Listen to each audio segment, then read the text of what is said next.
ইরানের রাজনীতিতে একরকম বিশাল ভূমিকম্প। যুদ্ধ অস্থিরতার চরম মুহূর্তে দেশটির সর্বোচ্চ নেতা আয়াতুল্লাহ আলী খামেনির মৃত্যুর পর তার উত্তরাধিকারী হিসেবে ঘোষণা করা হলো তার ছেলে মোস্তফা খামেনিকে। যুক্তরাষ্ট্র ইসরায়েলের যৌথ আগ্রাসনের দ্বিতীয় সপ্তাহে এই সিদ্ধান্ত বিশ্বজুড়ে নতুন এক উত্তেজনার জন্ম দিয়েছে।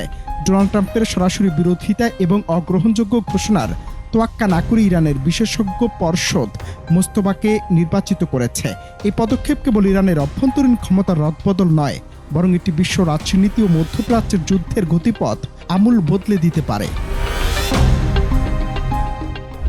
এবার প্রশ্ন হলো, কে মোস্তফা খামেনি, যিনি কখনো নির্বাচনে লড়েননি বা আনুষ্ঠানিকভাবে কোনো সরকারি পদে ছিলেন না, অথচ দশকের পর দশক ধরে ইরানের ছায়া সরকারের অন্যতম প্রভাবশালী ব্যক্তিত্ব হিসেবে পরিচিত। বিশ্লেষকরা মনে করছেন মোস্তফার নিয়োগ মানেই তেহরানের কঠোর পন্থা আরও শক্তিশালী হওয়া।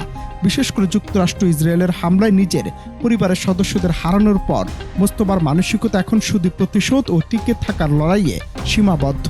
তার এই উত্থান প্রমাণ করে ইরান তাদের ধর্মীয় শাসন ব্যবস্থা ও নীতি রক্ষায় কোনো অবস্থাতেই আপোস করতে রাজি নয়। বিশ্লেষকদের মতে মোস্তফা খামেনির সামনে এখন পাহাড় সম চ্যালেঞ্জ। একদিকে যুদ্ধের তীব্র চাপ, অন্যদিকে জনগণের ব্যাপক অসন্তোষ। আঞ্চলিক সূত্রের খবর, মোস্তফা এখন দ্রুত নিজের ক্ষমতা পাকাপোক্ত করতে বিপ্লবী গার্ড কোর বা আইআরজিসির উপর নির্ভরতা বাড়াবেন। তেহরানের করিডোরে গুঞ্জন, বাবার আমল শেষ, এবার মোস্তফার হাত ধরে ইরান হয়তো আরও কঠোর ও দমনমূলক শাসনের দিকে এগোচ্ছে। ভিন্নমত দমন এবং অভ্যন্তরীণ শৃঙ্খলা বজায় রাখতে তিনি কঠোর নীতি গ্রহণ করতে চলছেন তা স্পষ্ট। প্রশ্ন উঠেছে, এই দমননীতি কি ইরানের ভেতরের অস্থিরতা কমাতে পারবে, নাকি পরিস্থিতি আরও জটিল হবে?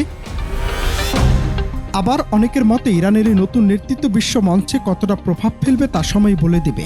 একদিকে পারমাণবিক কর্মসূচি ও পররাষ্ট্রনীতি নিয়ে পশ্চিমাদের সাথে সংঘাত, অন্যদিকে অভ্যন্তরীণ নিয়ন্ত্রণ, সব মিলিয়ে মোস্তফা খামেনি এক টালমাটাল ইরানকে নিজের কাঁধে তুলে নিলেন। বিশ্লেষকদের মতে এটি নিশ্চিত যে আজকের এই নিয়োগের প্রভাব কেবল মধ্যপ্রাচ্য নয়, ছড়িয়ে পড়বে পৃথিবীর দূর দূরান্ত পর্যন্ত।